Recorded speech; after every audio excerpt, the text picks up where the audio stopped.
안녕하세요. 사랑하는 글로벌 성교교회 성도 여러분, 하나님의 은혜와 평강이 늘 사랑하는 성도님들의 삶 가운데 충만하게 경험되어 주시기를 간절히 소원합니다.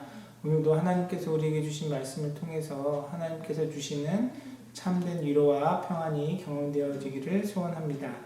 오늘 우리에게 허락하신 하나님의 말씀은 신명기 30장 1절에서 10절까지의 말씀입니다. 나는 당신들에게 당신들이 받을 수 있는 모든 복과 저주를 다 말하였습니다.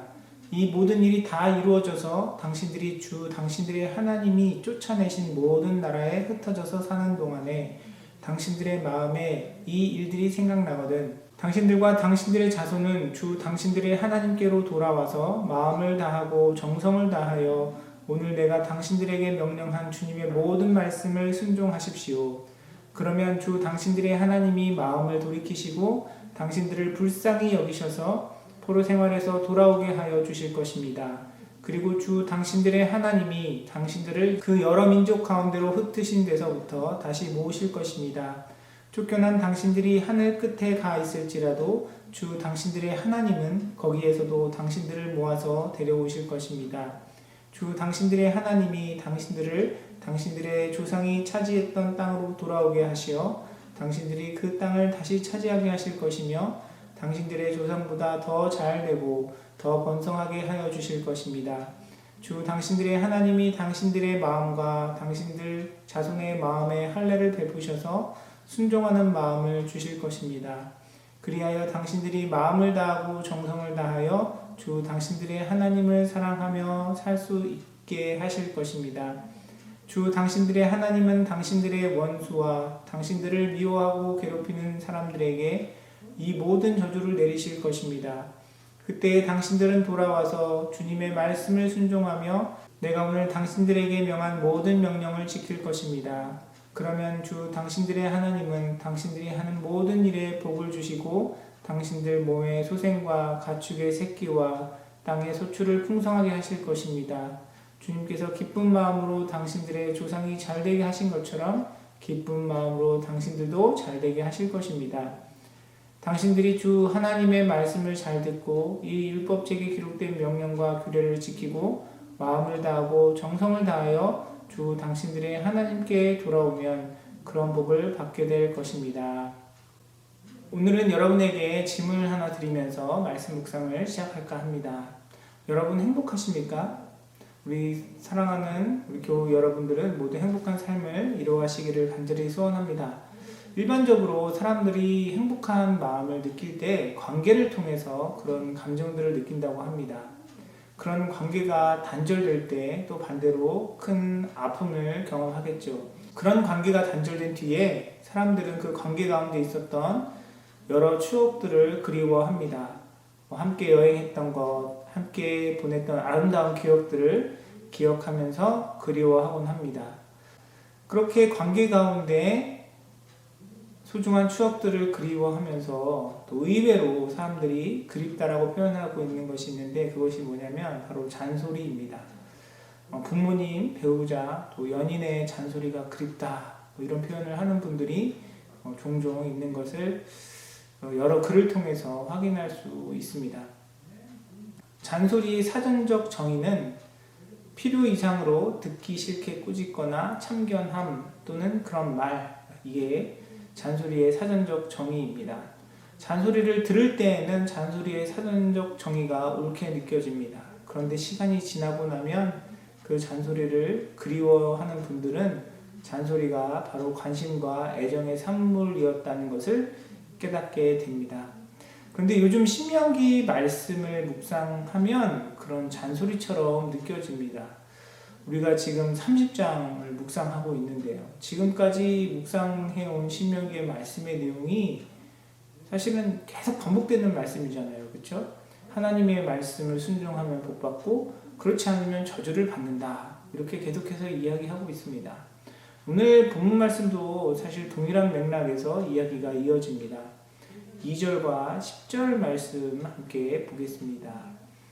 당신들과 당신들의 자손은 당신들의 하나님께로 돌아와서 마음을 다하고 정성을 다하여 오늘 내가 당신들에게 명령한 주님의 모든 말씀을 순종하십시오. 10절 말씀입니다. 당신들이 주 하나님의 말씀을 잘 듣고 이 율법책에 기록된 명령과 규례를 지키고 마음을 다하고 정성을 다하여 주 당신들의 하나님께로 돌아오면 그런 복을 받게 될 것입니다. 오늘 본문 말씀의 내용도 정리해서 이야기하면 결국은 하나님의 말씀을 잘 따르고 지키면 복 받는다, 그런 이야기입니다. 모세는 반복적으로 이스라엘 백성들에게 이야기하고 있습니다. 하나님 말씀을 지키면 복 받고 아니면 저주를 받는다고 이야기합니다. 장성한 자녀에게 길 조심해라, 차 조심해라, 사람 조심해라 말씀하시는 노모의 잔소리처럼 들립니다.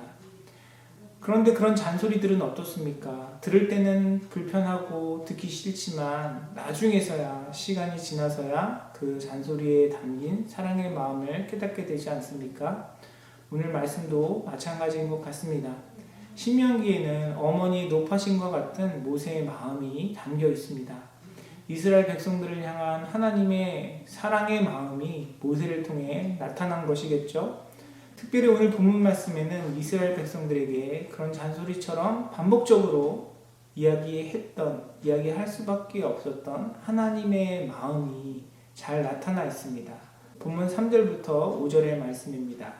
그러면 주 당신들의 하나님이 마음을 돌이키시고 당신들을 불쌍히 여기셔서 포로 생활에서 돌아오게 하여 주실 것입니다. 그리고 주 당신들의 하나님이 당신들을 그 여러 민족 가운데로 흩으신 데서부터 다시 모으실 것입니다. 쫓겨난 당신들이 하늘 끝에 가 있을지라도 주 당신들의 하나님은 거기에서도 당신들을 모아서 데려오실 것입니다. 주 당신들의 하나님이 당신들을 당신들의 조상이 차지했던 땅으로 돌아오게 하시어 당신들이 그 땅을 다시 차지하게 하실 것이며 당신들의 조상보다 더 잘되고 더 번성하게 하여 주실 것입니다. 3절부터 5절에 나타난 하나님의 계획은 무엇입니까? 돌이키시고 불쌍히 여기셔서 돌아오게 하시고 다시 모으시고 데려오실 것이고 찾아오게 하실 것이고 더 잘되고 번성하게 하여 주실 것이다 라는 것이 하나님의 마음이고 계획인 것을 말씀을 통해 우리가 확인할 수 있었습니다. 그런데 하나님께서 이런 계획을 품으셨을 때가 언제입니까? 이스라엘 백성들이 순종하지 아니하고 하나님 뜻에 따라 살지 않아서 그들이 흩어짐을 당했을 때 그 상황에서 그들을 향한 하나님의 계획이 아닙니까? 하나님께서는 때로는 우리가 실패하고 때로는 우리가 하나님 말씀에 불순종하여서 어려움을 겪는 그 순간조차도 우리를 향한 회복의 마음, 우리를 향한 하나님의 그 사랑의 마음을 가지고 계심을 우리가 본문 말씀을 통해서 확인할 수 있었습니다. 이것이 우리를 향한 하나님의 마음인 것입니다. 하나님께서 말씀하신 그 저주는 저주가 끝이 아닙니다. 저주가 목적이 아니에요. 공의로운 하나님께는 그 불순종에 대한 심판이 너무나 당연한 일입니다.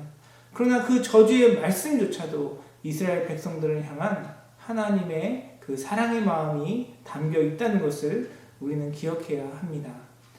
교통경찰이 딱지를 끊을 때 어떻게 끊습니까? 숨어 있다가 교통위반을 하나하나, 과속을 하나하나 보고 있다가 그 순간 딱 잡아내면 바로 쫓아가서 딱지를 끊지 않습니까? 하나님께서 우리를 심판하시고 우리에게 주시는 그 불순종에 대해서 처벌하시고자 하시는 그 마음은 그런 교통경찰과 같이 우리가 잘하나 못하나 감시하다가 못하는 순간을 딱 잡아서 저주하는 것이 아닙니다. 분명히 저주에 대한 말씀을 하시지만 하나님의 마음은 말씀에서 우리가 확인한 것 같이 하늘 끝까지 흩어져 있는 우리의 모습이라도 다시 데려와 끌어다 놓으시고 하나님의 백성으로 축복받는 자로 살아가게 하시려는 것이 우리를 향한 주님의 사랑이고 마음인 것입니다. 소율이 문답 1번을 여러분 기억하십니까? 세례 받으실 때 다 교육 받으시고 또 공부하셨으리라 생각이 됩니다. 인간의 제일 되는 목적이 무엇입니까? 사람의 제일 되는 목적은 하나님을 영화롭게 하는 것과 영원토록 그를 즐거워하는 것이다 라고 기록되어 있습니다. 저는 제가 중학교 3학년 때 입교 문답을 위해서 처음 이 소율이 문답을 접했던 기억이 있는데요. 당시에 이 말씀이 굉장히 부담스러웠습니다. 하나님의 영광을 위해 살아가는 것, 하나님을 영화롭게 하는 것, 어떻게 이런 삶을 살아야 하지? 이런 걱정이 제 마음 가운데 불쑥 찾아왔습니다. 안 그래도 이렇게 열심히 신앙생활 하시는 부모님 덕분에 맨날 주일에는 교회에서 살고 그런 생활을 했는데, 한편으로는 약간 억울한 마음도 들었어요. 이미 내 삶은 교회 신앙생활로 가득 차 있는데 그냥 열심히 신앙생활 하는 것이 아니라 하나님을 영화롭게 하는 삶을 살려면 얼마나 더 많이 포기하고 살아가야 할까, 그런 생각들이 어린 나이에 제 마음에 들었습니다. 그런데 이 말씀은 우리에게 하나님의 영광을 위해서 우리 자신이, 우리 스스로 우리가 수고하고 헌신하고 애쓰는 삶을 살아서 하나님께 영광을 돌려라, 그런 의미가 아닙니다. 우리가 얼마나 대단한 존재라고 만물의 주인이신 하나님의 영광에 조금이라도 뭔가를 보탤 수 있겠습니까? 정확하게 그 의미를 풀어서 이야기하면 이 표현의 의미는 그리스도인은 이미 존재하는 하나님의 영광을 나타내는 삶을 살아야 한다는 것입니다. 어떻게 그 하나님의 영광이 나타나겠습니까? 우리는 그럴 능력과 실력이 없는 자들이에요. 하나님께서 우리의 삶을 통해서 하나님의 그 영광을 나타내시는 것입니다. 하나님께서 우리의 삶을 통해 나타내시는 가장 큰 영광은 다른 그 어떤 것이 아니라 바로 예수 그리스도의 십자가와 부활의 사건을 통해서 우리의 인생 가운데, 연약하고 부족한 우리의 인생 가운데 하나님의 공의와 또한 하나님의 사랑과 하나님의 은혜와 그 자비로우심을 나타내는 것이 바로 하나님의 영광을 나타내는 가장 중요한 수단입니다. 하나님의 말씀 안에서 우리를 불러주신 그 복음 안에서 예수 그리스도를 굳게 붙들고 우리에게 베풀어 주신 그 사랑과 은혜 가운데 믿음으로 반응하며 주님과 동행하는 삶을 살면 그것이 바로 하나님께 영광을 돌리는 삶, 하나님을 영화롭게 하는 삶이라는 것입니다. 그러니까 우리의 삶을 통해 하나님의 영광을 나타낸다는 것은 우리의 힘과 노력과 결단과 헌신으로 이루어지는 것이 아니라 우리 삶에 부어진 하나님의 사랑과 은혜가 우리 삶에 나타나는 것을 통하여 하나님께 영광이 된다는 의미입니다. 그러니까 결국은 이것도 사랑입니다. 하나님께서 우리 인생 가운데 베풀어 주신 사랑이고 축복인 것입니다. 어렸을 때 제가 느꼈던 것처럼 우리에게 부담감이나 우리에게 어떤 책임감이 아니라 우리에게 허락하신 하나님의 축복과 사랑인 것입니다. 하나님은 하나님 스스로 이미 영화로우신 분이시고 영광밖에 부족함이 없으신 분이십니다. 그럼에도 불구하고 하나님께서 우리를 사랑해 주시고 하나님의 은혜와 사랑 가운데, 그 하나님의 자비로우신 가운데, 하나님의 그 인내 가운데 우리의 삶 가운데 그분의 영광을 나타내어 주시는 것입니다. 하나님께서는 우리를 사랑하셔서 하나님의 영광을 나타내는 도구로 삼아 주신 것입니다. 하나님께서 우리에게 베풀어 주신 그 은혜와 사랑 때문에 우리가 바로 하나님의 영광을 전하는 도구가 된 것입니다. 사랑하는 성도 여러분, 우리를 향한 이 하나님의 사랑을 온전히 깨달아 알기를 원합니다. 모세가 이스라엘 백성들에게 반복해서 하나님의 말씀대로 살아갈 것을 권면하고 있는 것처럼 하나님께서 우리에게 동일하게 말씀하십니다. 이미 우리의 연약함을 아시고 우리의 나약함을 아시고 우리의 모든 죄악과 허물을 예수 그리스도의 십자가의 사랑으로 다 해결해 주셨습니다. 그럼에도 불구하고 주님은 우리가 주님을 더욱더 닮아가고 주님을 더욱더 사랑하고 주님 안에 거하며 살아가기를 원하십니다. 우리를 사랑하시기 때문에, 우리가 그 하나님의 은혜 가운데 거하기를 원하시기 때문에 하나님께서는 오늘도 그분을 닮아가는 삶, 그분과 동행하는 삶으로 우리를 초대해 주십니다. 그 하나님의 은혜 속에서 더욱더 주님을 사랑하며 하나님 말씀에 순종하며 연약하고 부족하지만 우리 인생 가운데 나타내신 주님의 영광을 바라보고 경험하고 드러내는 삶을 살아가는 저와 여러분의 삶이 되기를 주님의 이름으로 축원합니다. 기도하겠습니다. 사랑과 은혜가 풍성하신 아버지 하나님, 은혜를 감사드립니다. 연약하고 부족한 우리의 인생이지만 하나님, 우리에게 예수 그리스도의 그 한없는 사랑과 은혜를 통해서 우리에게 자유함을 허락하여 주시고 또 하나님의 그 거룩한 부르심 가운데 주님과 동행하는 삶을 이루어갈 수 있도록 초청하여 주심에 감사를 드립니다. 우리의 연약함을 아시오니 주님 도와주시고 함께하여 주셔서 정말 성령님의 그 능력과 은혜 가운데 더욱더 주님을 사랑하고 주님의 말씀에 순종하며 주님을 닮아가는 우리 인생이 되게 하여 주시고 우리 인생 가운데 허락하신 주님의 영광을 바라보며 주님의 기쁨에 되는 오늘 하루의 삶이 될 수 있도록 주님께서 인도하여 주시고 붙잡아 주시옵소서. 감사드리며 모든 말씀 우리 주 예수 그리스도의 이름으로 기도드리옵나이다. 아멘.